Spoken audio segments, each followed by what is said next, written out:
3, 2, 1, et bien non. Aïe aïe aïe, attention Philippe, le parapet. Ah, Christopher Froome qui n'a plus de vélo. Christopher Froome à pied. Oh my God. De nouveau Pierre Rolland, attaque de Pierre Rolland encore une fois. Personne ne réagit. Et on commence par ce qui est le plus frais, ce sont les championnats d'Europe avec la victoire de Sonny Colbrelli chez lui. C'était quand même vraiment beau à voir, hein, cette victoire à la maison devant Remco Evenepoel qui aura roulé tout le temps, et on va voir techniquement s'il a été assez malin.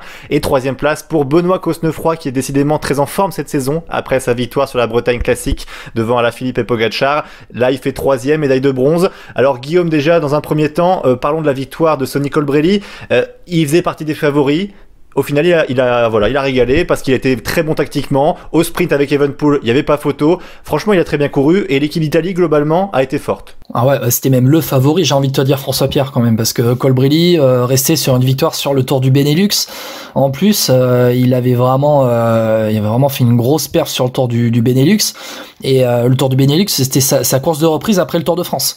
Donc, il a vraiment axer sa préparation là de la mi-septembre, et j'ai envie de te dire sur les championnats du monde, et je ferai un package avec aussi les championnats d'Europe. Non, j'ai dit du monde, hein, c'est peut-être un lapsus. Oui. Alors, championnat d'Europe, il a axé sur le championnat d'Europe qui était à domicile chez lui vraiment.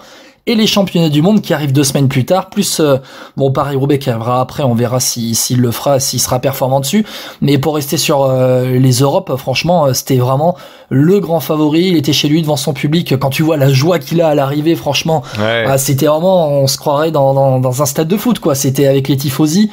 Non, c'était le grandissime favori. L'équipe d'Italie était articulée autour de lui. Tout le monde a travaillé pour lui, même Trentin.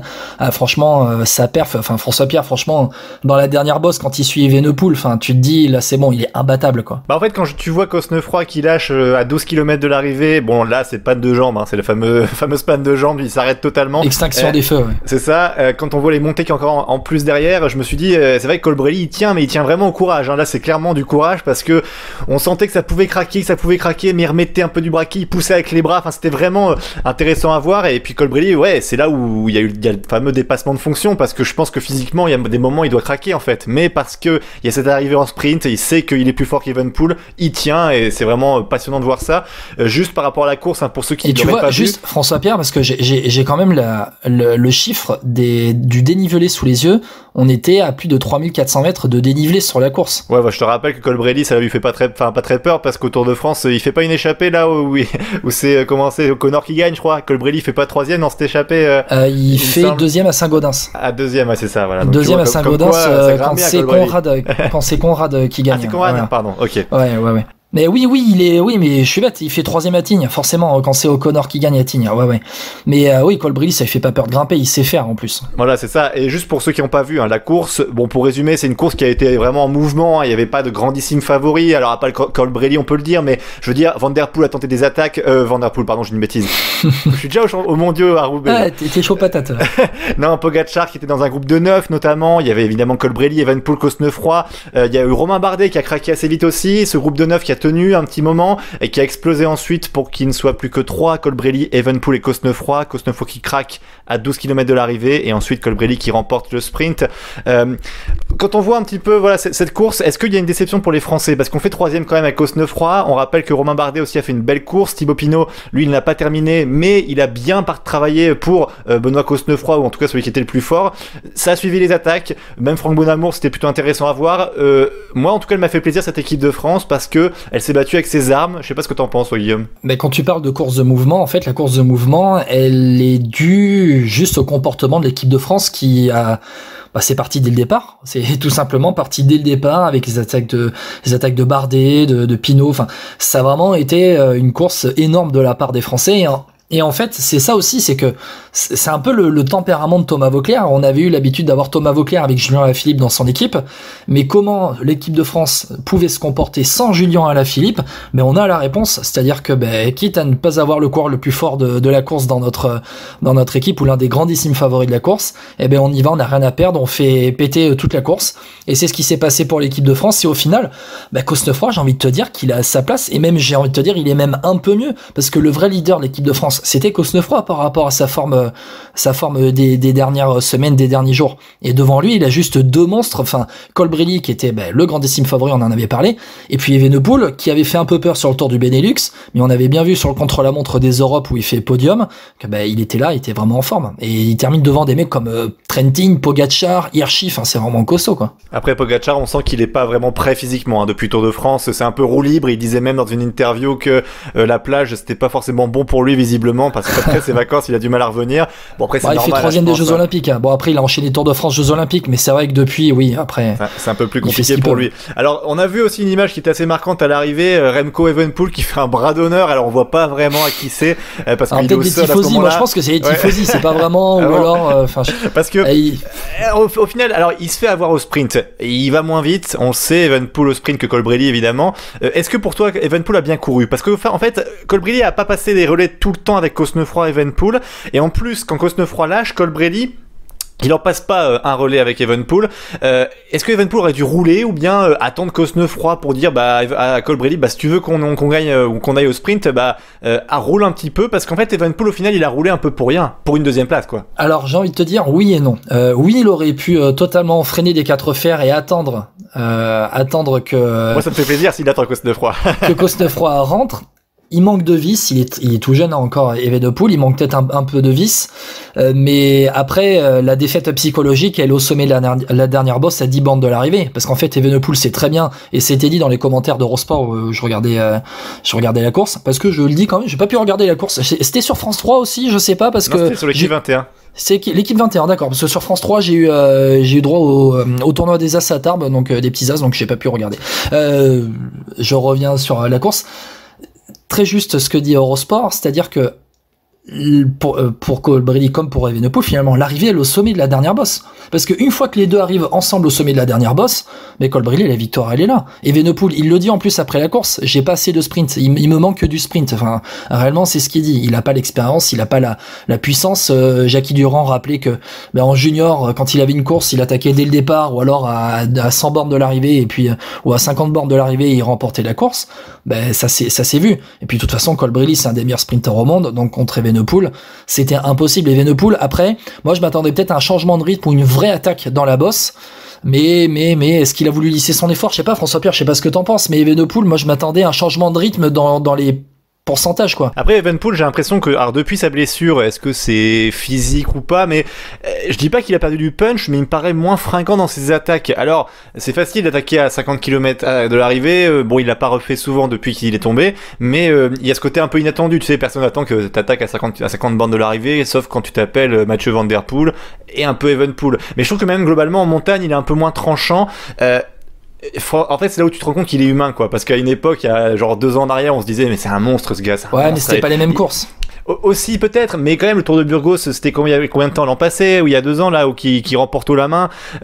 Il avait cette capacité un peu animale, quoi, de gagner une course avec un punch qu'il avait en attaque, personne pouvait le suivre ou même garder sa roue. Là, t'as l'impression vraiment que il est redevenu un coureur très bon pour son âge. Il y en a beaucoup qui aimeraient avoir son niveau, mais il est redevenu un peu avec les hommes, quoi, avec les Colbrelli, avec les Trentin, avec les Pogačar. Même si Pogačar aussi c'est une catégorie à part, mais je trouve vraiment au niveau du punch, il a pas ce côté vraiment au-dessus du lot, quoi. Il paraît humain, tout simplement. Est-ce qu'il a vraiment eu ce côté au-dessus du lot, Evenepoel, en punch pur, hein, je parle, vraiment, après, dans la capacité d'accélération. Ouais, on n'avait pas vraiment des punchs comme ça sur un championnat d'Europe, on l'avait pas vu, effectivement. Mais parce qu'au final, pour moi, j'ai l'impression qu'il est vraiment moins fort qu'avant sa blessure. Pour l'instant, mais il peut le regagner. Mais là, il est clairement moins fort. Je pense que là, franchement, François-Pierre, on est un poil dans le détail, parce que va dire ça à Cosnefroy, qui a été lâché juste à la pédale, finalement, sans attaque au pied de la dernière bosse. C'est juste en fait que Colbrelli était vraiment juste énorme, parce que au final Evenepoel, quand ça a attaqué au sommet de l'avant-dernière, de la bosse du circuit, mais sur l'avant-dernier tour, il y avait juste 2 gars dans sa roue, c'était Colbrelli et Cosnefroy. Et derrière, personne a pu revenir. C'est-à-dire qu'avec les relais qui ont été pris par Evenepoel principalement, et Cosnefroy aussi, mais il a lâché au pied de la dernière bosse, et un peu Colbrelli, 1 ou 2 relais de complaisance, on va dire, qui ont été pris. Au final, regarde le groupe de poursuivants, il arrive à 1,45 de Evenepoel et de Colbrelli. Ouais, c'est vrai. Donc au final, Evenepoel était au-dessus, mais Colbrelli était encore plus au-dessus. Et j'ai envie de te dire que il est juste à son niveau et il est juste tombé sur un os qui était vraiment trop fort. Mis à part ça, Evenepoel, il est vraiment au niveau pour le coup parce que il fait quand même un effort énorme quoi. Moi vraiment l'image de Cosnefroy qui lâche à la pédale sur une explosion en règle, enfin c'est juste ça montre aussi la force qu'avait Evenepoel dans la montée quoi. Juste un mot sur Marc Hirschi aussi, le Suisse 6e de la course dans le groupe des poursuivants avec Pogačar, Trentin et Marcus Højgaard, le Norvégien. Hirschi qui fait encore une 6e place, une place d'honneur. Hirschi, on l'a vu très beau l'an passé, là on le revoit pareil dans la mêlée, mais jamais pour la gagne quoi. Depuis son transfert en fait, tout simplement. Oui. Depuis son transfert, c'était au 5 janvier que s'était annoncé son départ de chez DSM. Moins d'une semaine après, il est arrivé chez les UAE. J'ai envie de te dire que c'est pas le même Marc Hirschi. Je sais pas si... Je sais pas, il fait quand même 6e de Liège. C'est mental de passer d'une équipe, tu sais, qui roule tout pour toi, à une équipe où tu dois rouler pour quelqu'un. En fait, je sais pas parce que tu parlais d'Evenepoel depuis sa chute, mais vraiment Hirschi depuis son transfert, c'est plus le même mec. C'est-à-dire qu'il a plus le même punch. Enfin, il roulait pour la victoire dans chaque course. Là, son seul fait d'armes, c'est Liège-Bastogne-Liège où il fait 6e. Sinon, sa saison, elle est assez transparente quand même. Il est 6e et encore, on a l'impression qu'il est 6e. Enfin, c'est le bout du bout, tu vois. Ça fait un peu comme David Gaudu quand il fait 3. Et c'est un peu genre, tu penses que c'est un peu sa meilleure perf qu'il peut faire sur le moment, quoi. Tu vois, il peut pas aller au-dessus. Ouais. Mais Hirschi, c'est une grosse interrogation pour le coup parce que tu retrouves pas le mec tu retrouves pas le mec de l'année dernière, donc je sais pas s'il y a eu autre chose que son transfert précipité, que son départ, pourquoi il est parti de chez DSM, je sais pas. Je pense qu'on peut parier sur quand même que Marc Hirschi ne fera pas podium sur le championnat du monde de cette année. Oui, je pense que tu peux parier. Ouais, on peut mettre une bonne dizaine de mecs devant lui. Et je mets 10 francs suisses sur le fait qu'Hirschi ne sera pas sur le podium au championnat du monde. Et la cote, elle est à moins 4, c'est ça? Je sais pas. Ouais, tu perds de l'argent quand tu paries. C'est ça. Bon, en tout cas, je pense qu'on a tout dit pour la course des hommes. Guillaume, on va passer aux femmes avec la néerlandaise Van Dijk qui a remporté ce championnat d'Europe. Une grande course, ouais. Devant l'allemande Liane Lippert et devant la lituanienne Rasa Leliutve. On va demander à Julien comment ça se prononce. Il saura, lui. Allez, à tout de suite. Non, moi je crois qu'il faut que vous arrêtiez d'essayer de dire des trucs. Ça vous fatigue déjà, puis pour les autres, vous vous rendez pas compte de ce que c'est. Moi, quand vous faites ça, ça me fout une angoisse. Et après les championnats d'Europe masculins, on passe aux filles. Et alors, je disais tout à l'heure, à l'instant même, comment tu prononces Julien? Bienvenue. Bonjour Julien. Bonjour. Salut Julien. Bon Julien, je rappelle, Actu Cyclisme Féminin, je pense que ceux qui écoutent VO Podcast ont maintenant l'habitude. On te retrouve sur Twitter et sur Facebook aussi. Comment tu prononces le nom de la médaillée de bronze sur le championnat d'Europe féminin, la lituanienne? Bonne question. Moi, je te dirais Leleivite. Leleivite, ok. C'est ça. Et là, c'était un peu compliqué, mais en tout cas, voilà. Bon, juste cette course, on le rappelle, donc remportée par la néerlandaise Hélène Van Dijk, Liane Lippert, l'allemande qui est 2e, et donc la lituanienne Leleivite qui est 3e. À noter quand même, alors côté français, je mets français parce qu'elle court à la FDJ, Marta Cavalli, l'italienne qui fait 6e. Et puis la première française, c'est Juliette Labousse, 18e. Juste le presque podium de ce championnat d'Europe est magnifique. Ce presque podium. Le presque podium, c'est un truc instauré par la Fédération française de la loose pendant les Jeux Olympiques pour récompenser les 4e, 5e et 6e places, où t'as donc Niewiadoma devant Vollering et Cavalli. C'est vrai. Et avec ressort derrière, tu peux même Van Vleuten 9e aussi derrière. Donc, presque, je peux même carrément mettre le top 15. Voilà. Ouais, c'est vrai, oui. Julien, sur la course, comment c'était? Ça a commencé comme d'habitude, très lentement, groupé, même soporifique, on va dire, jusqu'à 1h30 de l'arrivée. Quelques attaques des Françaises, c'est dynamiter la course, à perte, parce que derrière, elles étaient plus là du tout dans le final. Jusqu'aux 50 à 56 km de l'arrivée, on a eu le gros coup qui est parti, avec Hélène Van Dijk, Soria Paladin, Romy Kasper pour l'Allemagne, et Aude Bianic. Et derrière, ça se fait à la pédale. Elles ont toutes décroché chacun leur tour. Un tour et demi de l'arrivée, Hélène Van Dijk se retrouve toute seule. Derrière, Liane Lippert, dans la bosse contre, ils reviennent avec le peloton à 20 secondes. En bas de la bosse, elle a 40 secondes. Elle est plus jamais revue pour s'imposer avec 1 minute 18 d'avance sur le petit groupe de 8 coureurs.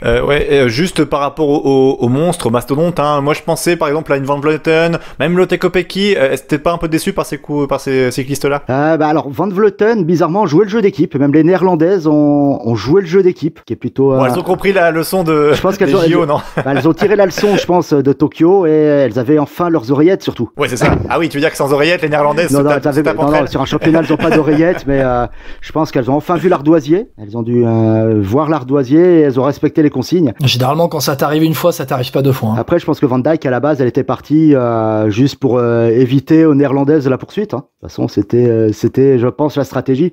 Et après, c'est pas la super favorite. Mais bon, une Hollandaise, un championnat du monde, elle est déjà dans les favorites. Ouais, c'est vrai. Côté français, Juliette Labous, qui est donc 18e. Déception, est-ce qu'on peut être déçu vraiment? Parce qu'au vu on va dire de la gueule un peu de l'équipe de France, hormis s'il y avait un coup qui était parti de loin, il y avait peu de chance quand même au niveau de la pédale. Alors, il y a au niveau de la pédale, ouais, je pense que c'était assez compliqué l'équipe. Pourtant, l'équipe avait sur les papiers de belles dispositions, hein, avec l'inoxydable Audrey Cordon-Rago, la jeunesse avec Gladys Verhulst, Victory Gilman qui fait toujours son boulot d'équipière et qui va au bout. Ce qui est pas négligeable, c'est une des deux seules françaises à l'arrivée. Hein. Oui, tout à fait, elle fait 26e. C'est quelque chose de remarquable pour elle. Alors Juliette, elle a une approche un peu particulière des championnats du monde, des championnats d'Europe, pardon. Je m'avance un peu dans la saison. T'inquiète, on fait l'erreur depuis. J'ai fait le lapsus aussi, t'inquiète pas. Sachant qu'elle a dû déclarer forfait pour le chrono l'avant-veille. Ouais. Et elle n'était pas encore certaine vendredi matin de faire la course. En gros, elle est tombée sur la dernière étape de la Vuelta. De Ceratizzi Challenge by la Vuelta, hein, son vrai nom, où elle en est sortie avec une légère commotion cérébrale. Elle avait peur de devoir passer au protocole commotion, justement. Donc c'est pas forcément la meilleure façon de préparer des championnats. Alors au-delà de ce championnat d'Europe, il y avait aussi le championnat d'Europe du contre-la-montre, alors qui a été remporté par une Suissesse, Marlène Reusser, une Bernoise. Julien, d'ailleurs, tu voulais faire un petit focus sur elle, puisque elle t'impressionne depuis quelques semaines. Depuis quelques semaines, elle est surtout depuis 2 saisons en train vraiment de percer. De plus en plus, je me demande si l'éclosion des jeunes filles, des jeunes cyclistes comme ça, n'est pas due au fait qu'elles auront peu peur pour leur avenir. Marlène Reusser a vraiment commencé le vélo il y a 5 ans, après avoir décroché son diplôme de médecine. Donc c'est aussi une des docteurs du peloton. Et elle, vraiment, sa première grosse année, c'est 2017 où elle devient championne des Suisses du chrono. Et depuis, elle ne cesse de progresser jusqu'à faire des podiums cette année en World Tour. Elle a signé son premier podium au World Tour, au CIMAC Ladies Tour aux Pays-Bas, et elle récidive au Ceratizzi Challenge by la Vuelta. Ouais, elle fait 2e. Ouais, et donc elle est championne d'Europe cette année. L'année dernière, elle est vice-championne du monde du chrono, entre les deux Néerlandaises, Van der Breggen et Van Vleuten. C'est la 2e année de suite où elle fait le doublé route. Non, pas la 2e, mais la première année où elle fait un doublé route chrono en Suisse. Elle fait 3e de son tour national en Suisse. Donc, ce qui est pas non plus négligeable. Elle commence à percer, je pense. C'est vraiment, elle sera peut-être à suivre. Dans les caractéristiques, elle me fait un peu penser à une Cancellara. Ah, tu veux dire qu'il faut qu'on vérifie le moteur sur le vélo pour les championnats d'Europe? J'en étais sûr, je te connais tellement, François-Pierre. Oui. J'en étais sûr que t'allais me la sortir, celle-là. Non, alors, j'allais dire justement moteur en moins, mais elle fait un peu ce profil-là. Bon, après, cette année, elle a pas pu se jauger au Tour de Suisse, vu qu'elle est tombée sur la première étape en ligne, où elle a dû abandonner tout de suite. Alors juste un mot aussi sur peut-être la FDJ Nouvelle-Aquitaine Futuroscope, parce qu'il y a eu les annonces de transfert également. Alors pas mal de reconductions pour l'année prochaine ou même pour plusieurs années. Je sais pas si t'as la liste peut-être sur toi, Julien, mais en tout cas il y a aussi une grosse recrue qui a été annoncée. C'est Grace Brown de la Team Back Exchange, 29 ans. C'est quand même une fille qui fait donc 2e. Elle fait quoi? Elle remporte la classique Bruges-La-Panne. Elle a remporté une étape du Tour de Burgos féminin. Elle fait 3e du Tour des Flandres, 5e de la course by le Tour. Elle a fait quoi l'an passé? Elle remporte la Flèche Brabançonne, 2e de Liège-Bastogne-Liège. Bref, grosse recrue pour la FDJ Nouvelle-Aquitaine. Grosse recrue en vue d'alléger un peu le poids de Cécilie sur ces épreuves-là, où elle a a priori eu du mal à assumer le leadership sur ces courses-là. Alors avec un trident, certainement sur les classiques, Cavalli, Uttrup, Braun, et l'autre recrue qui pourrait faire mal aussi sur les classiques, Vittoria Guazzini. Mais Grace Brown, c'est du gros lourd, c'est du moteur, comme tu voulais le dire.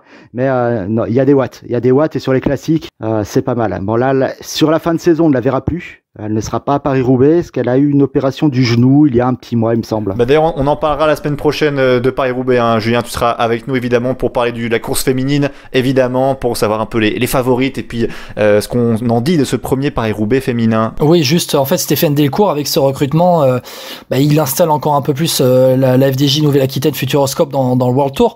Mais Julien, je sais pas ce que t'en penses. Est-ce que c'est aussi une manière de montrer un peu les muscles face aux équipes françaises qui, elles aussi, se structurent petit à petit et dans cette volonté de rester l'équipe française numéro 1 et de faire venir, en tout cas, d'attirer les meilleures françaises du pays dans la structure viennoise. J'ai cette impression-là qu'il veut montrer que la FDJ Nouvelle-Aquitaine veut être la patronne. Après, il veut aussi se renforcer dans des secteurs où c'est un petit peu pêché cette année. Hein. Dans les classiques, il y a eu beaucoup de problèmes au niveau de la finition. Rappelle-toi, on en parlait au moment de Gand-Wevelgem, Tour des Flandres, où sur le final, il y avait un peu une sorte de mésentente, savoir qui était fraîche, qui était pas fraîche. C'est pour ça que je pense qu'il veut aussi s'appuyer sur une troisième donnée. Et il veut aussi, peut-être aussi, dans l'optique du Tour de France, qui arrive en 2022, on va pas l'oublier, vu les perfs de Marta Cavalli, notamment sur la Vuelta et sur le Giro, peut-être aussi lui la faire travailler dans les montagnes, parce qu'elle a fait de très belles perfs là-dessus. Elle fait top 15 au Giro, elle fait top 5 à la Ceratizit Vuelta, ce qui est pas mauvais non plus, quoi. Bon, en tout cas, Julien, on va voir ça pour Paris-Roubaix. Hein. Tu seras avec nous la semaine prochaine dans le podcast spécial Paris-Roubaix. On fera aussi un podcast spécial mondiaux avec ça. Donc tu nous parleras un podcast spécial. En tout cas, voilà, Julien, merci pour ces analyses sur ces championnats d'Europe. Et puis on se retrouve la semaine prochaine pour que tu nous dises enfin qu'Audrey Cordon-Rago va remporter le Paris-Roubaix féminin. Eh ben, écoute, elle en a l'air bien motivée d'après l'article sur elle dans un magazine cycliste français, Vélo Magazine. Ah tiens, d'ailleurs, Julien, on est sur les paris depuis quelques minutes là avec Guillaume. Tu mettrais 10 francs suisses sur Audrey Cordon-Rago qui remporte Paris-Roubaix? Ah, je les mettrais, ouais. On en reparlera la semaine prochaine, mais sur un premier Paris-Roubaix, tu sais jamais comment ça va se courir. On connaît pas la météo. Et vous avez un mot, vous savez quelle météo on aura sur ce Paris-Roubaît? Ah, c'est pas parce qu'on est nordiste qu'on a une météo qui sera plus proche que de celle de Météo France, tu sais. Oui, bon, de toute façon, on sait très bien qu'il va pleuvoir, il pleut toujours là-bas, de toute façon, bon, ok, on sait très bien. Je sais que la semaine prochaine, la semaine prochaine, il prévoit du beau temps, là, donc on va voir ce qui va se passer dans les prochaines semaines, mais franchement, en octobre, dans le nord, il peut faire très beau comme très moche, donc... Puis de toute façon, à partir du moment où, dans le carrefour de l'Arbre, t'es vent de face... Et puis, François-Pierre, on sait très bien que toi, tu sais très bien faire à la sortie du carrefour de l'Arbre, freiner les adversaires que tu veux freiner. T'as la technique depuis que t'es petit. Il le fait involontairement, il est collé après la sortie du secteur de l'Arbre. Ah oui, ça. C'est moi, je mets un péage et je fais passer avec les Françaises. Et Tom Dumoulin, il arrive et hop, alors il passe pas. Et une Belge de temps en temps, sinon je vais me faire taper dessus là-bas. Merci à vous. C'est tout le pays qui est derrière vous.